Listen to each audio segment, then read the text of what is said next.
podcast é a mesma coisa que a rádio? Na verdade, não. Por isso eu chamei o meu amigo Miguel Souza, graduado em jornalismo pela Universidade Federal de Goiás, para contar um pouco do que ele sabe sobre a Rádio Universitária UFG e também sobre a criação de podcasts, já que ele trabalhou um pouquinho com isso. Então, se você tem dúvidas sobre rádio ou podcast e para que você usaria cada um deles, confere o que a gente conversou. Eu sou Miguel Souza, eu sou calouro de jornal da Letícia. A gente se conheceu, inclusive, na Rádio Universitária. Eu fui o monitor dela, apesar de ser calouro. E é isso. Já fiz a minha apresentação. É isso. Tá, agora é só isso. Vai as perguntas. O Miguel tá aqui pra gente continuar a nossa conversa sobre rádio, porque ele teve uma experiência na rádio, como ele acabou de falar, e também porque ele teve uma experiência com podcast, e foi um assunto levantado com relação às produções de áudio. Então, assim, né, Miguel, como foi a sua experiência na rádio e depois, quando você trabalhou com podcast? Bom, na Rádio Universitária eu comecei em 2018, eu comecei como aluno e logo depois me tornei monitor. Como aluno, eu realizava as pautas que eram demandadas pelo monitor da época, mas como monitor a responsabilidade era maior. Então, eu realizava além da minha própria pauta, fazia parte da produção de toda a programação do programa, que eu era monitor do Matéria-Prima, um programa semanal da Rádio Universitária. Programa que ia ao ar todos os sábados, era ao vivo, então tem o peso de ser ao vivo, não era um programa gravado. Na monitoria, eu tinha a responsabilidade de pautar os meninos. Às vezes essa pauta era coletiva, a gente fazia uma reunião semanal e decidia a pauta de cada um. Às vezes já saía todo mundo com a sua pauta, às vezes não, às vezes a gente acabava sendo pautado ao longo da semana, surgia alguma pauta extra. E além, tinha um acompanhamento, na verdade, durante toda a semana das produções e cuidar para que todo mundo estivesse fazendo tudo certo, porque existiam diversas funções ali. Algumas pessoas cuidavam das pautas que eram um pouco mais frias, algumas pessoas cuidavam de pautas que eram mais importantes, que, por exemplo, a gente teve uma época que pautas políticas, por exemplo, eram muito discutidas. Então, a gente tinha muitos debates, levava muitas entrevistas, então eram pautas mais importantes para o programa, porque demandavam 30 minutos, 40 minutos de programa. Isso, 40 minutos ao vivo, de um programa de 2 horas, é muita coisa, é muito importante. Se isso cai, como caía várias vezes, você tinha que rebolar muito para fazer dar certo, porque você tem um buraco de 40 minutos e não para. Não tem como parar. Então, você coloca música, você coloca notícia, você coloca... Enfim, inclusive essa era uma das funções que eu gostava de fazer e acabei monopolizando ela, que era fazer a direção de estúdio, que eu acho que é uma das coisas mais difíceis, inclusive, da rádio, apesar acho que todo mundo talvez pense que seja apresentar. Mas apresentar é difícil também, porque tem um nervosismo. Mas a direção de estúdio, basicamente tudo depende de você. E ninguém sabe que depende de você, porque ninguém tá te vendo e nem te ouvindo. Tem 2 pessoas, uma pessoa apresentando ali, e tem outra pessoa nos bastidores correndo, porque pauta caiu, porque uma mesa de som deu pau, porque, enfim, insira aqui o motivo que você tem que, fazer acontecer e indicar para quem tá lá apresentando, fazer rebolar, porque, enfim, é um jogo interessante. Deixa eu ver, uma das grandes funções é cuidar também organizar essa programação dentro da rádio. A gente tem 2 horas, a gente tinha 2 horas, e a gente tinha que preencher essas 2 horas e tornar isso algo didático, tornar isso algo agradável ao ouvido. Porque, por exemplo, acabei de falar que a gente às vezes tinha 2 quadros de 30 minutos. Não dava pra você colocar 2 quadros de 30 minutos, às vezes acontecia porque imprevistos, seguidos um do outro e depois o resto só música. Não funciona assim. A programação da rádio é uma coisa bem... Esse espelho, que é o que a gente chama, que é a ordem que vai tudo, a ordem que vai... Programa quadro 1, vamos supor, a gente tinha um quadro que chamava Rebobina, que é um quadro de cinema, a gente tinha um quadro chamado Canal Aberto, que era um quadro de diálogo. Essa ordem, por exemplo, ela estava prescrita no nosso espelho. Fazer esse espelho era uma responsabilidade bem importante, porque literalmente fazer ser agradável ao ouvido. e junto tinha as músicas, então era uma das funções, eu acho que ficava com o diretor de estúdio, quem estava como diretor de estúdio da semana, que essas organizações mudavam toda semana para tornar o espaço, como era uma monitoria e como era um laboratório, então tinha além de toda essa responsabilidade, tinha ainda a importância e a necessidade do aprendizado. Então, eram alunos fazendo um monte de coisa séria e uma responsabilidade muito grande e que estavam aprendendo ao mesmo tempo. Então, vamos supor, a Letícia estava apresentando lá, era a primeira vez que ela estava apresentando, ela tinha que fazer aquilo como se estivesse apresentando pela 20ª vez, estava fazendo muito bem, o nervosismo ali, e você aprendendo tudo ao mesmo tempo. Então, era um espaço onde essa teoria e a prática aconteciam no mesmo tempo, porque eu não sei como que funcionam as outras universidades, para ser sincero, mas na UFG, vou até falar mal da minha faculdade agora, você não aprende rádio só com as aulas de rádio. É impossível, você não aprende. Tanto que, tipo assim, eu acho, a Letícia fez a aula de rádio, eu fiz a aula de rádio, a gente chegou lá, beleza, o que eu faço aqui? Porque a gente não sabia, por exemplo, o texto mesmo, porque existe uma linguagem muito diferente no que você fala na rádio. Você não fala, por exemplo, acontecerá, vai acontecer. É tudo diferente, porque você tem que pensar que quem está ouvindo aquilo uma vez só. Que é diferente, por exemplo, no podcast. No podcast você pode... É muito normal ter podcast com 3, 5 pessoas falando e acaba que uma voz sai a outra. Enfim, no momento você pode ficar, vou não ouvir isso aqui, deixa eu voltar. Na rádio não existe isso. Então você tem que tomar o cuidado nesse texto. Que eu não sei se vocês vão fazer isso, mas eu acho que a Letícia falou que não, então não é algo que vocês devem se preocupar, mas sim com o espelho que eu te falei. Mas é um aprendizado muito grande nesse sentido, que eu acho que a gente chegou cru pra caramba. Calma, perdi meu ponto, cara. Tava falando bem. Chegou cru pra caramba na rádio. Mas é verdade, eu acho que se não fosse você, eu não teria feito nada naquela rádio. Sério, eu apresentar e tirar foto e gravar e tanta coisa por trás, eu ficava completamente perdida. Uma coisa que eu e a Laura falamos quando a gente conversou sobre a rádio era sobre aquele telefone que ficava na redação, que você conseguia linkar e fazer entrevista ao vivo. A gente não conseguiu explicar como é que esse telefone funcionava. A gente só falou assim, a gente ligava e fazia entrevista ao vivo, ponto. O telefone estava ligado no estúdio, na mesa de som do estúdio. Tem um operador que ele cuida disso. Você pede para ele puxar. Eu tô aqui na minha mesa eu sou o diretor. Eu liguei e o cara tem literalmente um botão lá que ele tecla e vai pro ao vivo, entendeu? E é isso. Esse trabalho, essas coisas um pouco mais técnicas, a gente não teve muito contato. Porque uma outra grande diferença do podcast para a rádio. Se a rádio... não, acho que quase 100% das rádios são ao vivo. O podcast tem o poder de edição, né? Você edita no final. Por mais que seja um diálogo, você edita no final o que vai e o que não vai. Na rádio não existe isso. Então, toda essa parte um pouco mais técnica, quem fazia era o operador da mesa. Inclusive, é outra função muito importante, porque quando o operador era ruim, a gente se podia a manhã inteira, porque, existe, muito um jogo de ser muito rápido na rádio. Você precisa ser muito ágil, porque como é ao vivo, as coisas estão acontecendo. Acho que talvez isso é algo que as pessoas falam muito sobre TV e esquecem da rádio. Inclusive, na real, a rádio seria a base da TV. E eu acho que hoje é muito...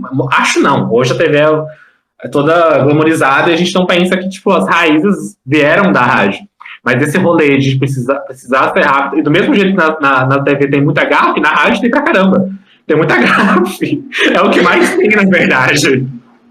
Mas uma galera, bem pouca ouve a rádio. O bom da rádio é que você consegue esconder a gafe. Isso é interessante quando você está apresentando, né? Mas quando você está nos bastidores, é difícil. Já teve vezes que a gente está apresentando, o cara da mesa de som está flertando com uma pessoa do lado e ele não sabe que ele tem que subir o som. É tipo assim, a Letícia falou agora, eu acabei de falar, você sobe a música, sobe um BG e depois desce. E às vezes não acontecia. Ou uma vinheta não entrou, aí você fica, quem tá apresentando fica com uma cara de tipo, o que aconteceu? Tipo assim, foi ele, não fui eu. Tipo, é o cara da mesa de som, não fui eu. Isso literalmente não é minha responsabilidade. Mas é um ambiente divertido. É muito divertido. Porque não existe uma rotina de tipo, já sei fazer isso. Porque todo programa surgia alguma coisa nova. E eu era o louco porque, tipo, eu sempre, todo sábado era o sábado que eu surtava. Eu surtava porque algo não dava certo. E a minha professora, sobre ser um espaço de aprendizagem, que eu tinha falado, era um espaço muito solo. Existia uma autonomia muito grande dos alunos, tanto sobre as pautas e tanto sobre a produção e a realização, principalmente. A professora estava lá, mas ela deixava a gente aprender na prática. Então, o que é bom e ruim ao mesmo tempo. É bom porque você vai aprender errando, e errar é importante. Errar é muito importante nesse processo. E ruim porque às vezes você erra muito. Você pode cometer muitas gafes, você pode, enfim, desesperar. Todo sábado eu ficava desesperado e dava tudo certo. Aí a professora, tá vendo, deu certo. Claro, porque deu certo, eu desesperei. Então deu certo. Eu surtei ali atrás, então. Mas era esse espaço. É como eu falei, não existe. Não tem como você ficar entediado. Porque não tem uma receita. Ainda mais quando o quesito, o fator de ser ao vivo, não permite tédio. Porque cada programa é diferente do outro. Até porque você está trabalhando com pessoas. E isso já deixa tudo 1000 vezes pior. Acho que se você fosse só 2 pessoas apresentando e o cara da mesa do som, já seria difícil, mas seria mais fácil. Aí você tem entrevistados e nem sempre pode dar certo, ou tem pessoas que, por exemplo, que não rende. Você chama a pessoa para um programa, para um quadro de 40 minutos, a pessoa não fala nada. Aí você tem que ficar, tipo, puxando. Ou o contrário também. Eu não sei se a Letícia estava na época que a gente fez um debate com uma professora do direito, mas de direita, bolsonarista, e um professor de ciências sociais. Tava. Foi um debate caloroso.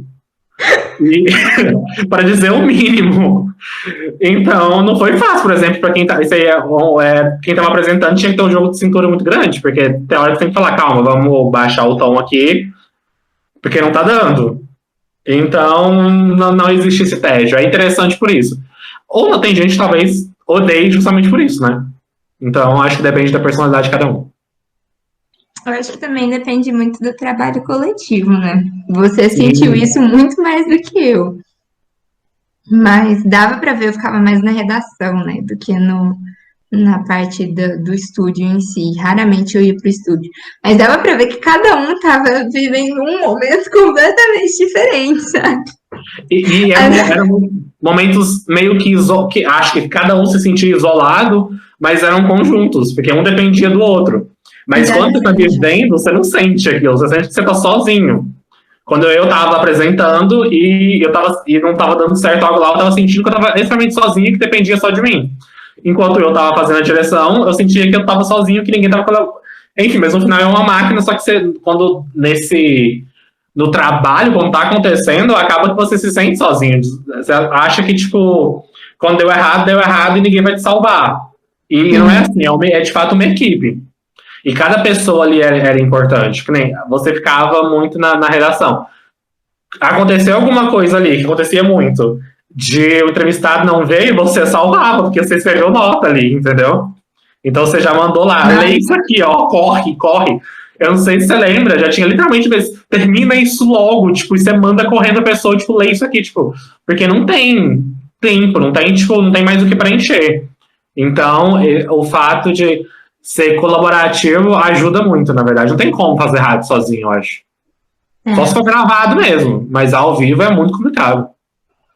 Sozinho, eu acho que vai muito mais do podcast. Mas eu não sei muita coisa de podcast, na real. Você ficou mexendo com podcast muito tempo? Cara, eu trabalhei com podcast, acho que por cerca de 6 meses, não, um ano, foi um ano. Foi antes da pandemia. Eu estagiei no Tribunal de Contas e eu com a minha chefe, a gente decidiu colocar um podcast no ar. E não sei se eu falo primeiro uma das dificuldades, por exemplo, de um podcast. Eu fiz um podcast de um órgão público, o que é muito nichado, e um órgão público como um Tribunal de Contas, que é mais nichado ainda. Não é como se fosse o Ministério da Saúde, que você tem, nossa, uma série de coisas que você pode falar sobre. O Ministério Público também.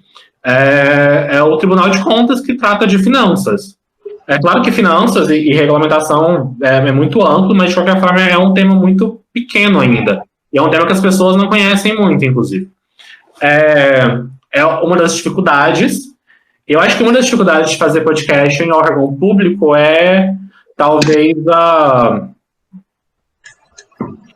tornar aquilo didático e sair da sua bolha, porque acaba que você o que a gente fazia, conversava sempre com a gente mesmo no serviço público, a gente ali do tribunal, que era uma das coisas que me incomodava, por exemplo, quando foi colocar esse podcast ao ar. Mas uma das facilidades do podcast é o poder de edição. Então, isso é uma facilidade, mas também pode ser um empecilho. Depende do que você quer que o seu podcast seja. Porque a gente pode ter podcast, por exemplo, que é um diálogo. E, inclusive, muitos podcasts de diálogo têm edição mínima. Você tem podcast de 2 horas, que é uma... Literalmente, parece... A ideia é para ser uma roda de pessoas falando sobre algo. No meu caso, o podcast do tribunal era mais uma entrevista mesmo. Era uma entrevista com bastante edição, bastante música, que era para o público que a gente acreditava que era o público do podcast do tribunal. Mas uma das coisas importantes nessa construção do podcast é justamente isso, delimitar primeiro qual é o meu assunto e segundo o público, porque só assim você consegue delimitar o formato. Ou se você vai seguir um formato que já é usado agora, ou talvez pensar e lançar um formato novo. Eu acho que o bom do podcast é que você pode explorar muito. Você pode ter podcast, por exemplo, que é uma pessoa falando, que é uma pessoa lendo histórias, entendeu? E junto disso você pode colocar música, mas claro, a questão de música tem direito autoral, dependendo de onde você for colocar esse podcast. Se você for colocar eu acho que todas as principais plataformas que são pagas, elas têm um software de leitura de direitos autorais. Então, se você for colocar alguma música, tem que ser uma música que tem um direito livre. Mas essa questão do formato, de modo geral, é muito ampla. Algo que, por exemplo, não era tão amplo na rádio. Era amplo, a gente podia, era amplo, eu acho que o conteúdo era muito amplo. Na rádio, a gente podia falar, a gente tinha um quadro que a gente trazia a galera do rap, e no mesmo quadro, no mesmo programa, a gente tinha a bolsonarista lá, entendeu? Então, a gente tinha essa, era um... Tô fazendo o programa da Lana Del Rey. Sim, eu falei a gente falava de Marvel versus DC, entendeu? Sim. Então, eu pensei, meu Deus, ela que tá fazendo, né? Eu lembro de escrever rebobina sobre Star Wars, eu lembro de ficar escrevendo notinha das notinhas. Eu adorava ficar lá na redação escrevendo notinhas e essas coisas. Mas eu acho que... Só que a gente não pode esquecer que também a minha experiência de rádio foi numa rádio universitária. Então, a liberdade era muito maior se fosse uma rádio comercial. Obviamente. Mas eu acho que provavelmente numa rádio comercial existem esses formatos mais certinhos do que fazer ou não. Na verdade, na rádio comercial você precisa seguir o público, né? Você precisa fazer algo público, porque é uma questão capitalista.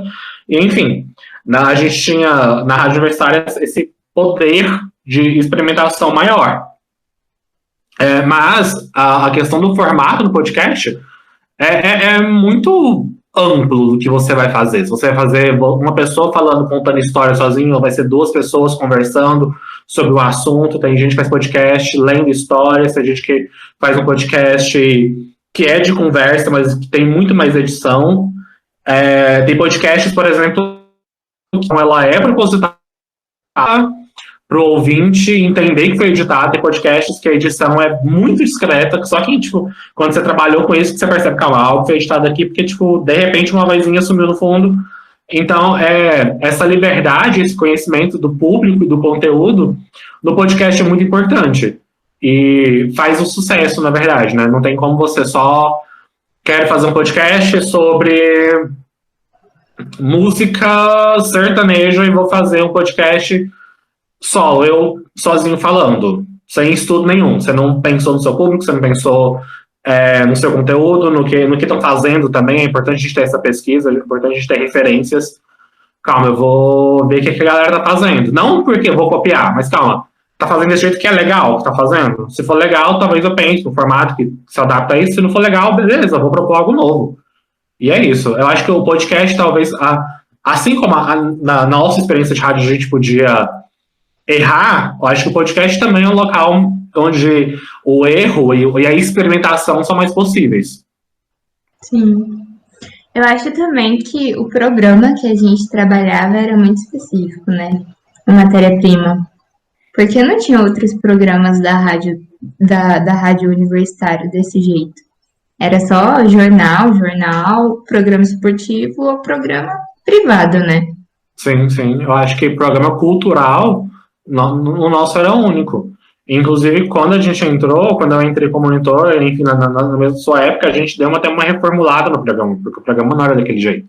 A gente tornou o programa mais didático. Eu lembro que, tipo, até as músicas que a gente colocava, por exemplo, essa possibilidade de experimentação, acho que você já colocou Lana no programa várias vezes. Eu coloquei Miley várias vezes. Então, tipo, é claro que você não pode fugir exatamente tanto da proposta. Você não vai colocar algo muito explícito, por exemplo, não tem como, né? Obviamente. Isso é um controle que a gente tinha que ter, mas essa experimentação e essa liberdade que a gente tinha na matéria-prima, justamente por ser um programa diferente da rádio e por ser diferente, mal visto, era muito boa. Sim. Eu acho que no quesito do que o pessoal está trabalhando, que é mais tipo uma rádio voltada para a escola, mas não no sentido institucional da escola, e sim, tipo, com os alunos e tudo mais, essa experiência coletiva da rádio, dessa experimentação e tudo mais, possa vir a ser mais interessante. Até porque eu acho que a produção de um podcast, pelo que você falou também, mesmo que você não faça muitos cortes, é uma coisa, tipo, bem, como é que fala? Engessada, no caso, tipo assim, gravada, editada, postada, e você tem que escrever você tem que ter horário de postar, você tem que ter cronograma, noção de público e tudo mais. Me corrija se eu estiver errado. Mas eu acho que na rádio a gente também tem isso, só que de uma forma diferente. Na rádio a gente também tem um cronograma, a gente também tem que ter noção de público, que nem isso, vamos fazer uma rádio para uma escola. Qual é a faixa etária dessas pessoas, desses jovens?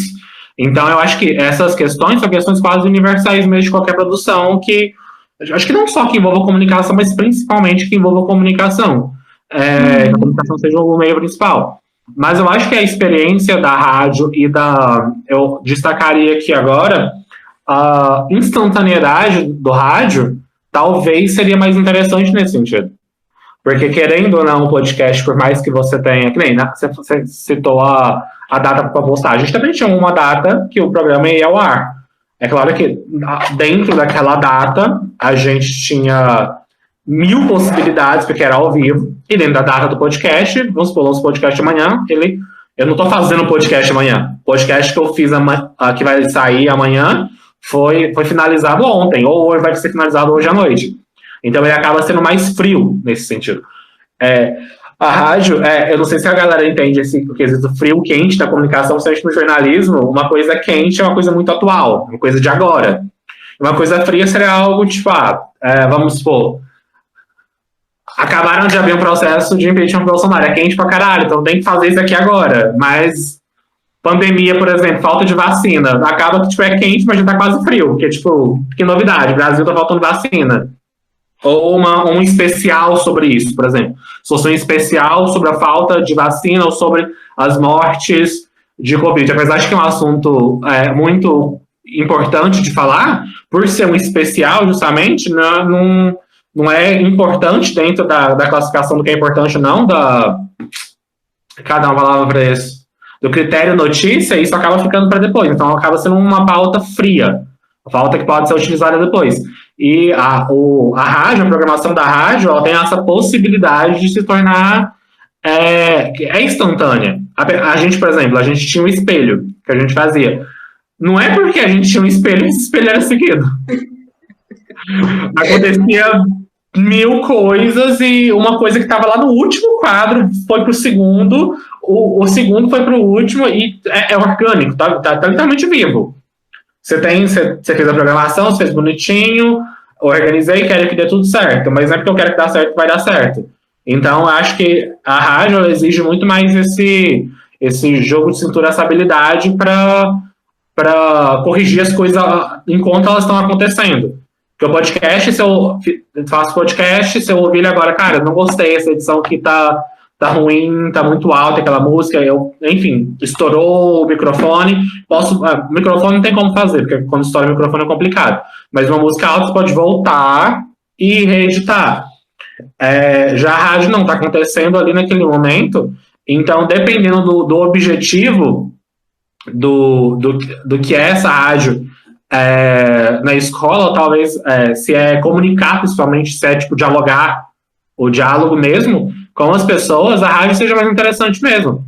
Se for uma coisa mais temporal, tipo, vou lançar um podcast sobre, cara, tema X do podcast, cara, a gente vai discutir tal assunto, escutem no sábado e na segunda vamos dialogar.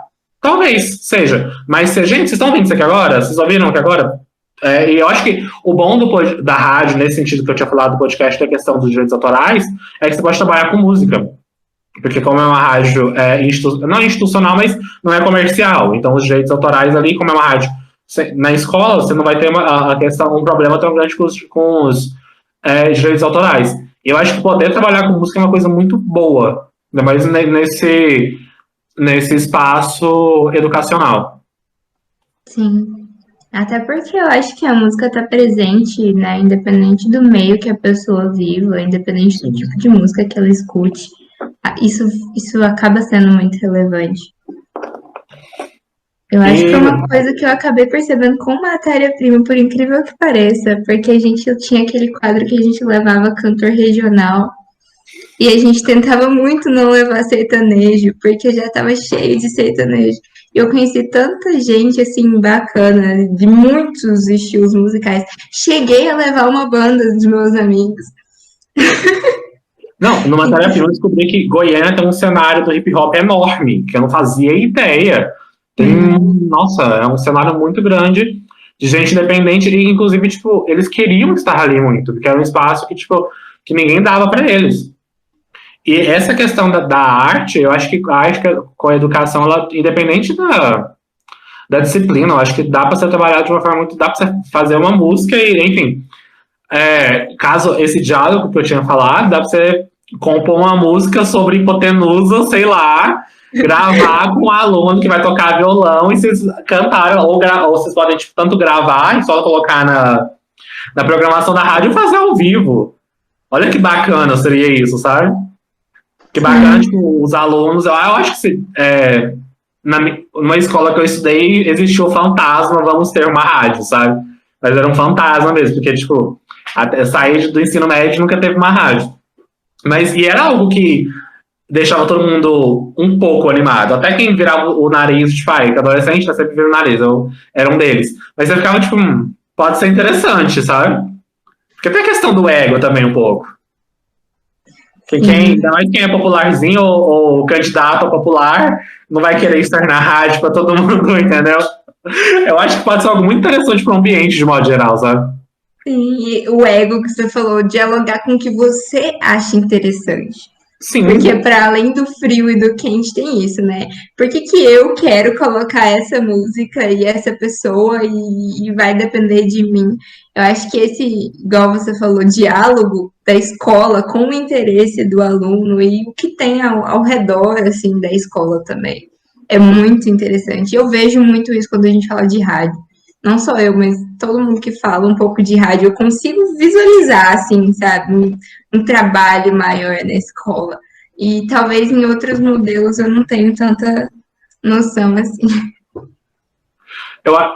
talvez a rádio, eu não sei como que vai ser, se vai ser diária, se vai ser semanal, se vão ser 3 vezes na semana, mas vamos supor que não seja uma vez na semana, seja mais de uma vez na semana. Isso já instiga e pode tornar ela melhor, porque a pessoa vai ouvir, o aluno vai ouvir, ou até o professor, não sei, e fala, olha, isso aqui foi legal, isso aqui não foi, eu quero ver tal coisa. E essa participação é o que torna ela orgânica, né? Porque, como eu te falei, tipo, como ela tá, mesmo que, vamos supor que seja fechada a programação do dia, mas tem a programação de daqui a 2 dias. E essa programação pode ser adaptada a partir do que um feedback ouvido.